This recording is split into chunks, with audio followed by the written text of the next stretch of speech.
I went to Ireland a couple weeks ago, and as always, I went to County Cork because that's where my father's family's from, down near Bantry Bay.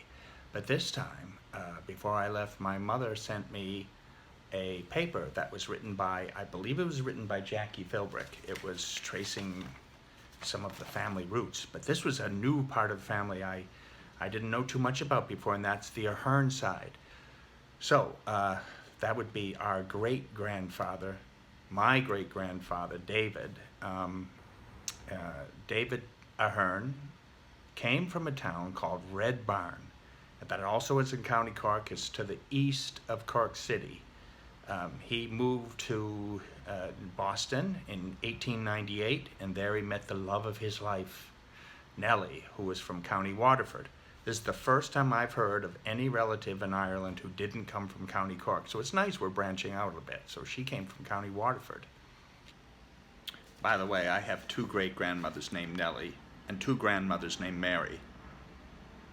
Are we Irish or what? So David and Nellie, they meet in Massachusetts and they settle down there, and they have 12 children. And those kids are, you ready? It's George, Mary, Alice, John, David, Morris, Richard, Catherine, Margaret, William, Francis, and Helen. So we go, I guess the way they would, probably you can just hear Nellie right now calling to all of her kids. Richard and Catherine and Margaret and William and Francis and Mary and Alice and John. And can you just see it? So David and Nellie liked each other. Sometimes people ask me, why do you have that pretentious name, John-Richard Thompson? And the reason is because those are my grandfather's names, John and Richard. And Richard was one of David and Nellie's children, and he was my grandfather. It's really sad about poor Richard. I never got to know Richard, my grandfather. Very few of us have. My mother was 6 months old, and Aunt Rita and Aunt Mary were young girls when poor Richard was struck by a car in Boston on St. Patrick's night, and he died soon after. Now, in those days, before Social Security and all that, my grandmother, being a young woman with 3 little girls, didn't know what to do. She's suddenly a widow, so she sent my mother to Nova Scotia to be raised by her grandmother, Grammy McPherson.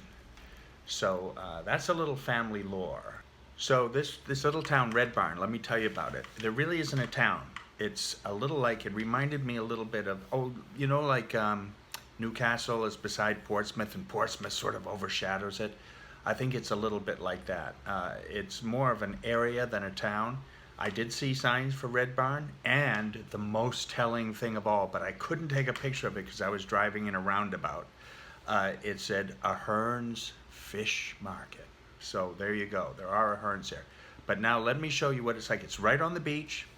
Looks a lot like Rye, New Hampshire, and it's quite beautiful. So this is where your grandfather or great-grandfather, or in some cases great-great-grandfather, came from. And this is Redbarn. This area here is where my great-grandfather on my mother's side, the Aherns, came from. So I guess they were at the beach all the time. I wish you could smell it. It's got a beautiful ocean smell, seaweed, and salt water. Very much like New England, actually.